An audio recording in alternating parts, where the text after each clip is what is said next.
അപ്പോൾ ഇസ്രായേലികൾക്കറിയാം ഇന്നല്ലെങ്കിൽ നാളെ അല്ലെങ്കിൽ വരുന്ന തലമുറയിൽ ഈസാ നബി ഇറങ്ങിക്കഴിഞ്ഞാൽ, ദജ്ജാൽ ഇറങ്ങിക്കഴിഞ്ഞാൽ ജൂതന്മാരായ ഞങ്ങളെ മുഴുവൻ മുസ്ലിങ്ങൾ കൊന്നൊടുക്കും എന്നവർക്ക് 100% ഉറപ്പാണ്. പിന്നെ ഖിയാമത്ത് നാളിൻ്റെ അടയാളം വെച്ചിട്ട് ഈ ജൂതന്മാരെ മുഴുവൻ കൊല്ലപ്പെടും. അതായത് ഈസാ നബിയുടെ അനുയായികളും ചേർന്ന്, അതായത് ഈസാ നബിയെ പിൻപറ്റുന്ന മുസ്ലിങ്ങളും ചേർന്ന് ലോകത്തുള്ള മുഴുവൻ ജൂതന്മാരെയും കൊന്നൊടുക്കും. ഇവിടെ മതൊരു വലിയ പ്രശ്നമാണ്, അല്ലെങ്കിൽ മതമാണ് അവിടുത്തെ ഒരു പ്രശ്നം. ഹമാസ് എന്ന് പറയുന്നത്, ഹമാസിനെ പല രീതിയിൽ ആളുകൾ ചിത്രീകരിക്കുന്നുണ്ട്. അവർ ഭീകരവാദിയാന്ന് പറയുന്നുണ്ട്, അവർ ഇസ്ലാമിക്കിൻ്റെ ഒരു ഗറില്ല അല്ലെങ്കിൽ ഇസ്ലാമികളായ ആളുകൾ മറ്റുള്ള ആളുകളെ കൊല്ലാളികൾ കൊണ്ട് നിർമ്മിച്ച മരക്കോവ ടാങ്കുകൾ അവരെ കൊല്ലാൻ വേണ്ടി വരുമ്പോൾ 2024 ഫലസ്തീനികൾ ആ ടാങ്കിനെ പ്രതിരോധിക്കാൻ ഉപയോഗിക്കുന്ന വസ്തു ഏതാണെന്നറിയോ? നമ്മൾ ജനിച്ചു വീണ് സ്വാതന്ത്ര്യപ്പെട്ടൊരു നാട്ടുകാർ അല്ലേ? പിന്നെ ഈ സ്വാതന്ത്ര്യം കിട്ടാൻ വേണ്ടിയിട്ട് ഇടങ്ങറാവുന്ന ഒരു ജനയുടെ മാനസികാവസ്ഥ നമുക്ക് മനസ്സിലാവില്ല, കാരണം നമ്മൾ ആ അവസ്ഥയിൽ കൂടി കടന്നു പോന്നിട്ടില്ല. പിന്നെ നമ്മൾ ഇന്നേ വരെ ഉപരോധത്തിൽ ജീവിച്ചിട്ടില്ല, അതുകൊണ്ട് ഉപരോധം എന്താണെന്ന് നമുക്കറിയില്ല. ഈ ഫലസ്തീനും ഇസ്രായേലും തമ്മിൽ കുറേ കാലങ്ങളായിട്ട് യുദ്ധം നടന്നുകൊണ്ടിരിക്കുകയാണ്. പ്രത്യേകിച്ച് കുട്ടികളൊക്കെ ഇപ്പോൾ വെന്റിലേഷനിൽ ഹോസ്പിറ്റലിൽ കിടക്കുന്ന കുട്ടികളെ പോലും ഈ ഇസ്രായേലികൾ അതായത് ലോകത്ത് പല രാജ്യങ്ങളിലും നമ്മൾ യുദ്ധങ്ങൾ കണ്ടിട്ടുണ്ട്, നമ്മൾ പറഞ്ഞു കേട്ടിട്ടുണ്ട്, ചരിത്രത്തിൽ ഒരുപാട് യുദ്ധങ്ങൾ കഴിഞ്ഞു പോയതിൻ്റെ വിവരങ്ങളും നമുക്ക് കിട്ടാണ്ട്. പക്ഷേ ഹോസ്പിറ്റലിൽ കിടക്കുന്ന രോഗികളോട്, അല്ലെങ്കിൽ കഴിഞ്ഞ ആഴ്ച ജനിച്ച കുട്ടികളോട്, അല്ലെങ്കിൽ 4-5 ദിവസം ഭക്ഷണം കിട്ടാതെ ഭക്ഷണത്തിന് വരി നിൽക്കുന്ന പാവപ്പെട്ട ആളുകളോടൊന്നും യുദ്ധം ചെയ്യുന്ന ഒരു മനുഷ്യരെ നമ്മൾ ലോകത്തെവിടെയും കണ്ടിട്ടില്ല. പ്രത്യേകിച്ചും ഗർഭിണികളായ സ്ത്രീകൾ കൂട്ടം കൂടി നിൽക്കുന്ന ഭാഗത്തൊക്കെ വ്യോമാക്രമണത്തിലൂടെ ആളുകളെ കൊല്ലുക. അതായത് കരുത്തരോട് യുദ്ധം ചെയ്യുന്നതിന് പകരം ഒരു രാജ്യത്തോട് യുദ്ധം ചെയ്യുന്നതിന് പകരം ആ രാജ്യത്തുള്ള ചെറിയ കുട്ടികളോട്, ഹോസ്പിറ്റലിലെ രോഗികളോട്, സ്ത്രീകളോടൊക്കെ യുദ്ധം ചെയ്യുക എന്നുള്ളതിൻ്റെ ഒരു സൈക്കോളജി. ഈ യുദ്ധത്തിനെ കുറിച്ച് ഇസ്രായേൽ ഹമാസ് അല്ലെങ്കിൽ ഇസ്രായേൽ ഫലസ്തീൻ യുദ്ധം എല്ലാവരും പറയും പിന്നെ ഒരു സാധാരണ യുദ്ധമാണ്, പക്ഷെ കാലങ്ങളായിട്ട് നടന്നുകൊണ്ടിരിക്കുകയാണ്. പക്ഷെ അതൊരു മതത്തിന്റെ പ്രശ്നമാണ് ആദ്യം മനസ്സിലാക്കുക. ഇവരൊക്കെ പറയും മതമല്ല പ്രശ്നം, മതത്തിന്റെ പ്രശ്നം തന്നെയാണ് അവിടെ. 1968 തോന്നുന്നു ഇസ്രായേലിന് സ്വാതന്ത്ര്യം കിട്ടിയത്. അന്ന് മുതൽ യുദ്ധങ്ങൾ തന്നെയാണ്. ഇപ്പൊ 2024 അല്ല, 1968 അവർക്ക് അവിടെ ഒരു രാജ്യം ഉണ്ടാവുന്നതും രാജ്യം രൂപീകരിക്കണതൊക്കെ. അവർ കുടിയേറി പാർത്തു, അതിൻ്റെ മുന്നേ അവരെങ്ങനെ വന്നോ, എവിടുത്തേരായിരുന്നു, എന്തിനും അവരെ ജനസ്ഥിതി നമ്മൾ അന്വേഷിക്കണ്ട. 1968 ശേഷം നടന്നിട്ടുള്ള കാര്യങ്ങൾ, 2024 വരെ വന്നിട്ടുള്ള കാര്യങ്ങളെ കുറിച്ചാണ് നമ്മൾ പറയുന്നത്. ഇത് ഇങ്ങനത്തെ ഒരു ക്രൂരമായിട്ടുള്ള കുട്ടികളെ സ്ത്രീകളെയും കൊല്ലുന്ന യുദ്ധങ്ങളിൽ നിന്ന് ഞാൻ വായിച്ചിട്ടും എനിക്കിപ്പോൾ നടക്കുന്ന യുദ്ധങ്ങളിൽ നിന്നും ഒക്കെ ഞാൻ മനസ്സിലാക്കിയിട്ടുള്ള കാര്യങ്ങൾ ഞാൻ പറഞ്ഞുതരാം. ഇവിടെ മതൊരു വലിയ പ്രശ്നമാണ്, അല്ലെങ്കിൽ മതമാണ് അവിടുത്തെ ഒരു പ്രശ്നം. ഇപ്പോൾ ഉദാഹരണത്തിന് നമുക്കറിയാം ഇസ്ലാമിക മതപരമായിട്ടുള്ള ഒരുപാട് കാര്യങ്ങൾ നടന്ന മണ്ണാണ് ആ ഭാഗം. സിറിയ, ജോർദാന്, പാലസ്തീന്, ഇറാഖ്, ഇറാന്, സൗദി അറേബ്യ. ഇസ്ലാമിൻ്റെ ഉത്ഭവത്തിൻ്റെ അല്ലെങ്കിൽ അതിൻ്റെ തുടക്കത്തിൻ്റെ പല പ്രവാചകന്മാർ ജനിച്ച മണ്ണ്, പ്രബോധനം നടത്തിയ മണ്ണ്, പല പ്രവാചകന്മാരും പരീക്ഷണം നേരിട്ട മണ്ണ് എന്നൊക്കെയാണ് നമ്മളുടെ ആ ഒരു 6-7 ചെറിയ രാജ്യങ്ങളെ കുറിച്ച് നമ്മൾ പറയുന്നത്. അപ്പോൾ നമ്മൾ ഇസ്ലാം മതവിശ്വാസികളാണ്, അവർ ജൂത മതവിശ്വാസികളാണ്. അപ്പോൾ ഈ രണ്ട് മതങ്ങൾ തമ്മിലുള്ളൊരു പ്രശ്നം ഇവിടെ എനിക്ക് തോന്നിയതാണ് ഞാൻ പറയുന്നത്.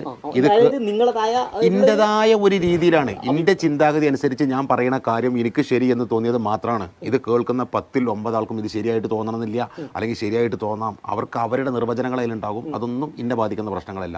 എനിക്ക് തോന്നിയ, ഞാൻ മനസ്സിലാക്കിയ, എൻ്റെ ചിന്തയിൽ ഉദിച്ച കാര്യം മാത്രമാണിത്. ഇത് 100% തെറ്റാവാനും 99% ശരിയാവാനും, അല്ലെങ്കിൽ ഞാൻ ഈ പറഞ്ഞതിൽ ഒരടിസ്ഥാനം ഇല്ലാതാവാനൊക്കെ സാധ്യതകളുണ്ട്. ഇതിൻ്റെ മാത്രം അഭിപ്രായം. അതായത് നമുക്കറിയാം നമ്മളുടെ ഈ നിഷ്പക്ഷമായ എൻ്റെ ഒരു അഭിപ്രായം മാത്രമാണ്. അതായത് നമ്മൾ കൂടുതലൊന്നും പറയണ്ട. ഇസ്ലാമിക വിശ്വാസപ്രകാരം നമുക്കറിയാം ഖിയാമത്ത് നാൾ അവസാന നാളുണ്ട് എന്ന് നമ്മൾ വിശ്വസിക്കണം. കാരണം ഈമാൻ കാര്യം 6-ഉം ഇസ്ലാം കാര്യം 5-ഉമാണ്. അപ്പോൾ ഈ ഈമാൻ കാര്യത്തിൽ പെട്ടതാണ് പിന്നെ ഖിയാമത്ത് നാൾ വിശ്വസിക്കുന്നത്. അല്ലെങ്കിൽ ഈമാൻ ഉണ്ടാവില്ല, സ്വർഗ്ഗത്ത് കടക്കില്ല എന്നാണ് നമ്മുടെ വിശ്വാസപ്രകാരം, ശരിയല്ലേ? അപ്പോൾ ഈ ഖിയാമത്ത് നാളിൻ്റെ അല്ലെങ്കിൽ അന്ത്യനാളിൻ്റെ അടയാളങ്ങളിൽ ഒരുപാട് അടയാളങ്ങൾ പറയുന്നുണ്ട്. അതിലൊരു അടയാളമാണ് ദജ്ജാൽ ഇറങ്ങുക എന്നുള്ളത്, ശരിയല്ലേ? അപ്പോൾ ഈ ദജ്ജാൽ ഇറങ്ങുമ്പോൾ ദജ്ജാലിനെ പിൻപറ്റുന്ന ആളുകൾ ജൂതന്മാരാണെന്ന് നമുക്കറിയാം. ലോകത്തുള്ള എല്ലാവർക്കും അറിയാം. മുസ്ലിം മതത്തിൻ്റെ വിശ്വാസം അതാണ്. ഈ ജൂതന്മാർ അവരെ പിൻപറ്റി ലോകത്ത് മുഴുവൻ ഫിത്തനയും ഫസാദും കാര്യങ്ങളൊക്കെ ഉണ്ടാക്കി നടക്കുന്ന ഒരു സമയത്താണ് പിന്നീട് ഈസാ നബി ഇറങ്ങുക. അതും നമ്മളുടെ പിന്നെ മതവിശ്വാസ പ്രകാരം ഖിയാമത്ത് നാളിൻ്റെ അവസാനങ്ങളിൽ അടയാളങ്ങളിലെ ഏറ്റവും കരുത്തുള്ള ഒരു അടയാളമാണ്. അല്ലെങ്കിൽ ഏറ്റവും അത് ഖിയാമത്ത് നാളിനോട് തൊട്ടടുത്തടുത്ത് നടക്കുന്ന വലിയ അടയാളങ്ങൾ പെട്ടാണ് ഈസാ നബി ഇറങ്ങുക. ഈസാ നബി ഇറങ്ങിയിട്ട് ഈ ദജ്ജാലിനെ കൊല്ലും. ഈ ദജ്ജാലിനെ കൊല്ലണീൻ്റെ മുന്നായിട്ട്, അതായത് നമ്മൾക്ക് പഠിപ്പിച്ച് തന്നെ, അല്ലാന്നുണ്ടെങ്കിൽ ഇസ്ലാമിക അല്ലെങ്കിൽ എന്താ പറയുക, പിന്നെ ഖിയാമത്ത് നാളിൻ്റെ അടയാളം വെച്ചിട്ട് ഈ ജൂതന്മാരെ മുഴുവൻ കൊല്ലപ്പെടും. അതായത് ഈസാ നബിയുടെ അനുയായികളും ചേർന്ന്, അതായത് ഈസാ നബിയെ പിൻപറ്റുന്ന മുസ്ലിങ്ങളും ചേർന്ന് ലോകത്തുള്ള മുഴുവൻ ജൂതന്മാരെയും കൊന്നൊടുക്കും. അതായത് ലോകത്തൊരു മരത്തിൻ്റെ ചോട്ടൊരു ജൂതൻ ഒളിച്ചിരിക്കുന്നുണ്ടെങ്കിൽ ഇവിടെ ഒരു ജൂതൻ ഒളിച്ചിരിക്കുന്നുണ്ട്, വന്ന് കൊന്നോളി എന്ന് ആ മരം വിളിച്ചു പറയുന്ന പറയണത്. ഏർക്കത് എന്ന് പറയുന്ന ഒരു മരമില്ലാത്ത എല്ലാ മരങ്ങളും വിളിച്ചു പറയും. ഇന്ന് ഇസ്രായേലിൽ ഒരുപാട് ലക്ഷക്കണക്കിന് മരങ്ങൾ ഇതാണ് നട്ടുപിടിപ്പിച്ചുകൊണ്ടിരിക്കുകയാണ് അവർ. അപ്പോൾ ഇസ്രായേലികൾക്കറിയാം ഈ അർക്കതി എന്ന് പറയുന്ന മരമില്ലാത്ത എല്ലാ മരങ്ങളും അവർ മാറി നിൽക്കുന്നത് മുസ്ലിങ്ങളോട് പറഞ്ഞു കൊടുക്കുന്നതാണ് പറയുന്നത്. അതുകൊണ്ടാണല്ലോ ഇസ്രായേലികൾ അവരെ വിളിച്ച് പറഞ്ഞു കൊടുക്കില്ല എന്ന് ഉറപ്പുള്ള മരം, ലക്ഷക്കണക്കിന് മരങ്ങൾ ഏക്കറക്കണക്കിന് സ്ഥലത്ത് നട്ടുപിടിപ്പിക്കുന്നത്. അപ്പോൾ ഇസ്രായേലികൾക്കറിയാം ഇന്നല്ലെങ്കിൽ നാളെ അല്ലെങ്കിൽ വരുന്ന തലമുറയിൽ ഈസാ നബി ഇറങ്ങിക്കഴിഞ്ഞാൽ, ദജ്ജാൽ ഇറങ്ങിക്കഴിഞ്ഞാൽ ജൂതന്മാരായ ഞങ്ങളെ മുഴുവൻ മുസ്ലിങ്ങൾ കൊന്നൊടുക്കും എന്നവർക്ക് 100% ഉറപ്പാണ്. അത് തർക്കമില്ലല്ലോ. ഇസ്ലാം മത വിശ്വാസപ്രകാരം അങ്ങനെ തന്നെയല്ലേ. ഇനി ഞാൻ ചെറിയൊരു ഉദാഹരണം പറഞ്ഞിട്ടേ, നിങ്ങൾ കോട്ടക്കൽ ഭാഗം, ഞങ്ങൾ കാടാമ്പുഴ ഭാഗം, നിങ്ങൾ കോട്ടക്കുള്ള ആളുകളെ ഇന്നാവുമ്പോൾ നിങ്ങൾ ഈ 10 കൊല്ലം കഴിഞ്ഞാൽ ഞങ്ങളെ മക്കൾ, 20 കൊല്ലം കഴിഞ്ഞാൽ ഞങ്ങളെ മക്കളെ ഞങ്ങൾ എന്തായാലും കൊല്ലും എന്ന് ഉറപ്പുണ്ടെങ്കിൽ നിങ്ങളുടെ ഇന്നത്തെ ജീവിത രീതിയുടെ ഒരു അവസ്ഥ എന്തേക്കാരം? ഒരു ഇതുണ്ടാവില്ല, ഇന്നല്ലെങ്കിൽ നാളെ പോലും നമ്മളെ കൊല്ലുമെന്ന്. അപ്പോൾ ഈ ഇസ്രായേലികളുടെ വിശ്വാസപ്രകാരം, അല്ലെങ്കിൽ ഇസ്രായേലികൾ മനസ്സിലാക്കുന്നത് ഈ അവസാന കാലത്ത് ചിലപ്പം ഒരു പക്ഷേ ഏറ്റവും കൂടുതൽ ഈസാ നബിയൊപ്പം നിൽക്കുക ഈ പാലസ്തീനികളായിരിക്കും, ഞങ്ങൾ ഏറ്റവും കൂടുതൽ കൊല്ലുക ഈ പാലസ്തീനികളായിരിക്കും എന്ന്, അല്ലെങ്കിൽ ആ മുസ്ലിങ്ങളായിരിക്കും എന്നൊരു ധാരണ ഉണ്ടായതുകൊണ്ട് ആ ഒരു ഇപ്പോൾ ലോകത്തെ ഏറ്റവും തുറന്ന ജയിലാണല്ലോ ഈ ഫലസ്തീൻ അല്ലെങ്കിൽ ഗാസ എന്ന് പറയുന്നത്. കാരണം ലോകത്ത് അത്രയും അതാപായിട്ട് ജീവിക്കുന്ന മനുഷ്യർ ലോകത്ത് ഇവിടെ ഇല്ല, ഇല്ലാത്തൊരവസ്ഥയാണത്.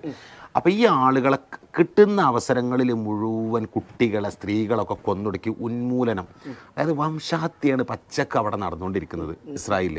അതിൻ്റെ ഒരു കാരണം ഇതാണ്. ഇന്നല്ലെങ്കിൽ നാളെ ഈസാ നബി ഇറങ്ങിക്കഴിഞ്ഞാൽ ജൂതന്മാരായ ആളുകളെ മുഴുവൻ കൊന്നൊടുക്കും. അത് മുസ്ലിങ്ങളായിരിക്കും കൊന്നൊടുക്കുക. അതിന് പകരം അതിൻ്റെ മുന്നായിട്ട് കൊല്ലാൻ പറ്റുന്നിടത്തോളം മുസ്ലിങ്ങളെ കൊല്ലുക, ചെറിയ കുട്ടികളെ കൊല്ലുക, മാക്സിമം ആളെ ജയിലിലടക്കുക, ഒരു പരിധിക്ക് അങ്ങേപ്പുറത്ത് വളർന്നു വരുന്ന കുട്ടികളൊക്കെ അംഗവൈകല്യമുള്ള ആളുകളാക്കുക. അങ്ങനത്തെ ഒരു മനുഷ്യൻ്റെ ചിന്തയിൽ എത്രത്തോളം കുരുത്തക്കേട് ചിന്തിച്ച് പ്രവർത്തിക്കാൻ പറ്റും? അതിൻ്റെ 100 ഇരട്ടിയാണ് ഇപ്പോൾ ചെയ്തുകൊണ്ടിരിക്കുന്നത്, അല്ലേ? ഇപ്പോൾ ഒരു ചെറിയ ഉദാഹരണത്തിന് നമ്മളൊക്കെ പെരാളിൽ ഈ കല്യാണം പെരുന്നാളൊക്കെ ഉണ്ടാകുമ്പോൾ പെൺകുട്ടികൾ മൈലാഞ്ചി ഇടും.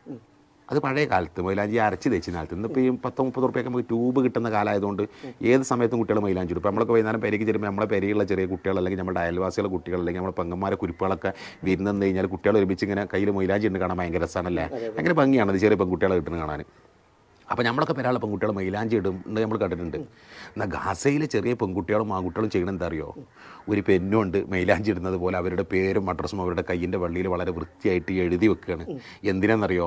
അർദ്ധരാത്രി കിടന്നിറങ്ങുന്ന സമയത്ത് ഈ ഇസ്രായേലികളുടെ ആളില്ലാത്ത വിമാനത്തിൽ ആയിരക്കണക്കിന് കേജ് വരുന്ന ബോംബ് വന്നിട്ട് പോലും താമസിക്കുന്ന ഫ്ലാറ്റിൻ്റെ വീടിൻ്റെ കൂരയുടെ ആ തമ്പിൻ്റെ മുകളിൽ വന്ന് വീണ് പൊട്ടി ചിതറി മരണപ്പെട്ട് കൈയില്ലാത്ത ശരീരം കിട്ടുമ്പോൾ, അല്ലെങ്കിൽ തലയില്ലാത്ത മയ്യത്ത് കിട്ടുമ്പോൾ, പകുതിയില്ലാത്ത മയ്യത്ത് കിട്ടുമ്പോൾ, തിരിച്ചറിയാൻ പറ്റാത്ത മയ്യത്ത് കിട്ടുമ്പോൾ ഞാൻ മരണപ്പെട്ടു എന്ന് ലോകത്തോട് വിളിച്ചു പറയാനുള്ള അവസാന ആധാർ കാർഡാണ് അവരെ കയ്യിലായി എഴുതി വെച്ചിട്ടുള്ളത്. നിങ്ങൾ ആലോചിച്ച് നോക്കൂ, ലോകത്ത് ഇങ്ങനെ ഗതികെട്ടൊരു മനുഷ്യരുണ്ടോ? മരണപ്പെട്ട് കഴിഞ്ഞാൽ തിരിച്ചറിയാൻ വേണ്ടി കയ്യിൽ എഴുതി വെക്കേണ്ട ഒരു ഗതികേട് ലോകത്ത് വേറെ ആർക്കെങ്കിലുണ്ടോ? പിന്നെ ഇതിന് ഏറ്റവും വലിയ രസം എന്താ വെച്ചിട്ടുണ്ടെങ്കിൽ ഈ പാലസ്തീൻ്റെ ആളുകളുടെ ഇപ്പോഴത്തെ ഒരു സ്ഥിതി എപ്പോഴേലും ആലോചിച്ച് നോക്കിയിട്ടുണ്ടോ? അപ്പം നമുക്കറിയാം ഈ ഭൂമിയിൽ ഫസ്റ്റ് മനുഷ്യൻ വന്നേക്ക് മനുഷ്യൻ്റെ കയ്യിലുള്ള ആയുധം എന്ന് പറയുന്നത് എന്താ അറിയോ? എന്തായിരുന്നു? കല്ലുകൊണ്ടായി അല്ലേ? അതായത് കല്ലായിരുന്നു, അല്ലേ? ഈ ലോകത്ത് ആദിമ മനുഷ്യൻ്റെ കയ്യിൽ അവന് കുത്തി കുയ്ക്കാനും അവന് കിട്ടുന്ന കായ്ക്കനികൾ തച്ചു പൊട്ടിക്കാനും അവന് കിട്ടുന്ന വേട്ടയാടി പിടിക്കുന്ന മൃഗങ്ങളെ കൊല്ലാനും ഒക്കെ ഉപയോഗപ്പെടുത്തിയത് കരിങ്കല്ലായിരുന്നു, അല്ലേ?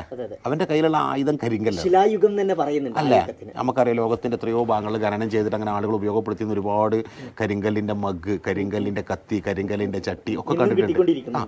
ഞാൻ കുറേ വായിച്ച് താഴത്തേക്ക് എത്തിയപ്പോൾ മനുഷ്യൻ പഴയ കാലത്ത് തീ കണ്ടെത്തുന്നതിന് മുന്നേ മനുഷ്യൻ ഇറച്ചിയുടെ കഷ്ണം ഇങ്ങനത്തെ കരിങ്കല്ലിലേക്ക് സ്ഥലത്തേക്ക് നിരന്തരം എറിഞ്ഞുകൊണ്ടിരിക്കും. ഇങ്ങനെ എറിയും, അത് പിന്നെയും വിഗും എടുക്കും, പിന്നെ എറിയും, അങ്ങനെ മണിക്കൂറുകളോളം എറിയുമ്പോൾ ഈ ഇറച്ചി വേവും. ഞാനത് ടെസ്റ്റ് ചെയ്ത് നോക്കിയിട്ടുണ്ട്, വേവും. പക്ഷേ നമുക്ക് ഇന്ന് കിട്ടുന്ന വീട്ടിലുണ്ടാക്കുന്ന രുചികരമായ ഭക്ഷണമാവില്ല, ആ ഇറച്ചി വേവും. അത് വിശക്കണീനാണല്ലോ അന്ന് നത്തമാരി കുഴിമന്തിയും കുബൂസുള്ളൊരു കാലമല്ലല്ലോ. അപ്പോൾ പറഞ്ഞു വന്നത്, ഈ ഭൂമിയിലെ മനുഷ്യൻ്റെ തുടക്കത്തിൽ അവൻ ഉപയോഗിച്ചിരുന്ന ആയുധം ഏതാണ്? കരിങ്കല്ലല്ലേ? കരിങ്കല്ല്. ഇന്ന് ലോകത്ത് നമുക്കറിയാം എല്ലാ ആധുനിക സംവിധാനം ഹൈടെക്കിൽ വളർന്നു അല്ലേ? ഗാസയിലുള്ള മനുഷ്യർ ഇസ്രായേലിൻ്റെ ലോകത്തെ ഒരു ശക്തിക്കും തകർക്കാൻ പറ്റാത്ത ഉരുക്ക് കൊണ്ട് നിർമ്മിച്ച 8-10 ഇഞ്ച് കനുള്ള ഇരുമ്പ് പാളികൾ കൊണ്ട് നിർമ്മിച്ച മർക്കോവ ടാങ്കുകൾ അവരെ കൊല്ലാൻ വേണ്ടി വരുമ്പോൾ 2024 ഫലസ്തീനികൾ ആ ടാങ്കിനെ പ്രതിരോധിക്കാൻ ഉപയോഗിക്കുന്ന വസ്തു ഏതാണെന്നറിയോ? നമ്മൾ ഈ ശിലായുഗത്തിൽ മനുഷ്യൻ ഉപയോഗിച്ചിരുന്ന കരിങ്കല്ലുകൾ കണ്ടോല്ലോ വീഡിയോ, കരിങ്കല്ലുകൊണ്ട് ആ ടാങ്കറിന് എറിയണ്. ലോകത്ത് ഇത്രത്തോളം ഇടങ്ങറായ മനുഷ്യരാരുണ്ടാവുക? ഒരു പൂച്ച പെരീക്ക് കയറി വരുമ്പോൾ, ഒരു നായി പെരീക്ക് കയറി വരുമ്പോൾ, ഒരു പാമ്പിനെ കണ്ടാൽ നമ്മളെടുത്ത് ഉപയോഗിക്കുന്ന സാധനമാണ് ഈ കല്ല്. ഇതുകൊണ്ടാണ് ഒരൊറ്റ വെടിവെച്ച 10,000-കണക്കിന് ആളെ കൊല്ലാൻ ശക്തിയുള്ള ടാങ്കറുകൾ, മെർക്കോവ ടാങ്ക് കയറി വരുമ്പോൾ അതിനെ ഈ 2024 ഈ കരിങ്കല്ലിട്ട് എറിയണ ഈ പാവങ്ങൾ. അതുപോലെ ഹമാസ് ഉപയോഗിക്കുന്ന ഉപകരണങ്ങളും ഇതുമായി ബന്ധപ്പെട്ടുന്ന വളരെ ലോ ലെവലിലുള്ള ഉപകരണങ്ങൾ കൊണ്ടാണ് ഇവരെ മെർക്കോവ ടാങ്കുകൾ അടിക്കുന്നത് അല്ലേ? ഹമാസിൻ്റെ അതൊരു ഭാഗം. അത് ആ രാജ്യത്ത് ജീവിക്കാൻ മറ്റുള്ള ആളുകൾക്ക് ഒരു ആശ്വാസം കൊടുക്കാൻ ആ രാജ്യത്തു നിന്ന് ഉയർന്ന് എഴുന്നേറ്റ് വന്നിട്ടുള്ള ഒരു തരം പോരാളികളാണ് ഹമാസ് എന്ന് പറയുന്നത്. ഹമാസിനെ പല രീതിയിൽ ആളുകൾ ചിത്രീകരിക്കുന്നുണ്ട്.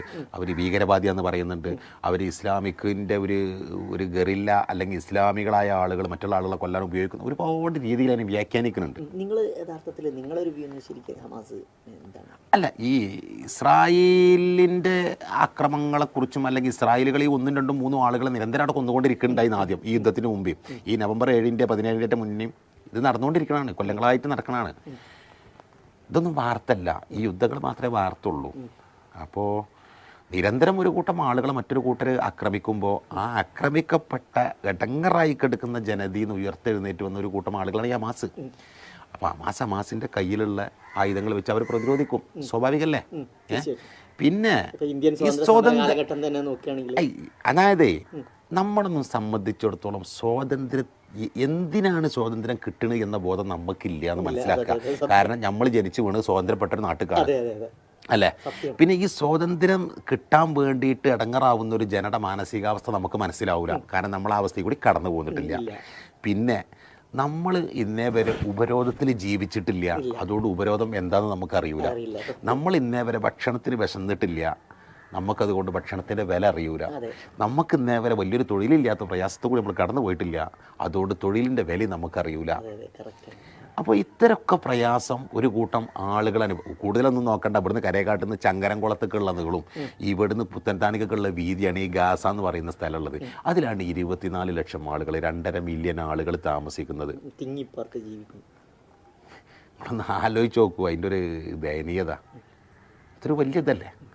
അതായത് ഈ 2024 ഈ ആയുധ കച്ചവടം ഇതിൻ്റെ ബാക്കിൽ നടത്തി, അല്ലെങ്കിൽ ലോകത്തെ ഏറ്റവും വലിയ ആയുധങ്ങൾ ഉൽപ്പാദിപ്പിക്കുന്നതിന് അങ്ങേപ്പുറത്ത് ഇത്രയൊക്കെ ടെക്നോളജി വളർന്ന് ഇത്രയൊക്കെ മനുഷ്യനെ മനുഷ്യനായി കാണാനുള്ള ഒരു ശ്രമം നടക്കുന്ന ഈ ഒരു കാലഘട്ടത്തിലും ഇതൊക്കെ മാറ്റി നിർത്തി ഒരു ദിവസമെങ്കിലും ഒരു മനുഷ്യന് ആശ്വാസം കൊടുക്കാൻ പറ്റാവുന്ന ഒരവസ്ഥയ്ക്ക് എന്തുകൊണ്ട് ലോകത്തിൻ്റെ മാനസികാവസ്ഥ വളരണില്ല എന്ന് ആലോചിക്കാറുണ്ട് ചില സമയങ്ങളിലും.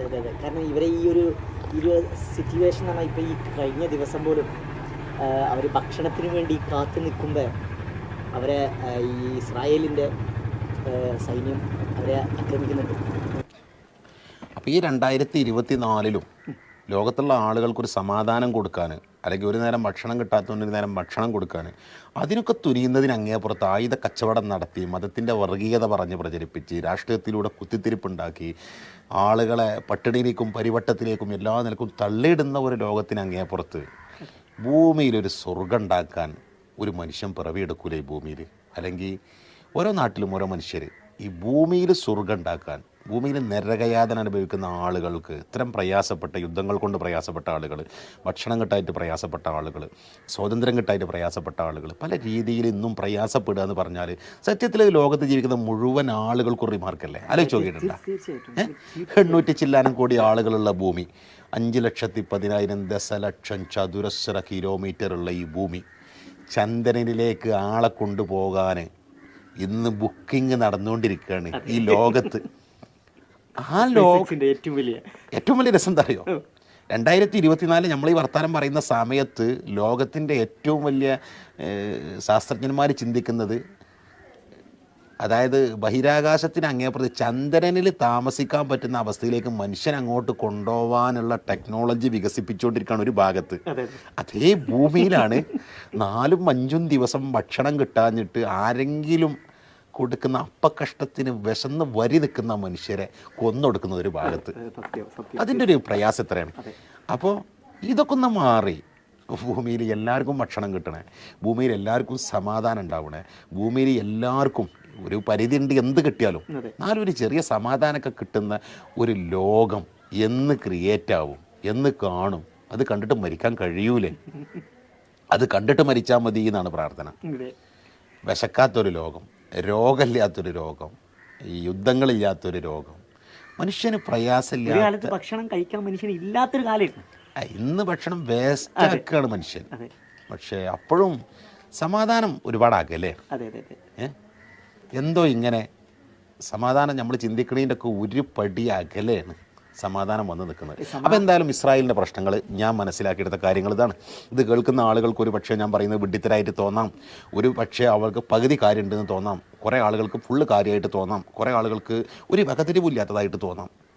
അത് കേൾക്കുന്ന ആളുടെ ആ സമയത്തുള്ള മാനസികാവസ്ഥ അനുസരിച്ചായിരിക്കാം. എനിക്ക് എൻ്റെ മാനസികാവസ്ഥ അനുസരിച്ചല്ലേ പറയാൻ പറ്റുള്ളൂ. അപ്പം ഞാൻ ഈ പറഞ്ഞതാണ് ഞാൻ മനസ്സിലാക്കിയെടുത്ത കാര്യങ്ങൾ. ഇതേമാതിരി പലതും മനസ്സിലാക്കിയെടുത്തിട്ടുണ്ടാവാം. അപ്പോൾ ഓക്കെ. അപ്പോൾ ഇതുപോലെ ഒരുപാട് പല ചർച്ചകളും നമുക്ക് ചെയ്യാനുണ്ട്.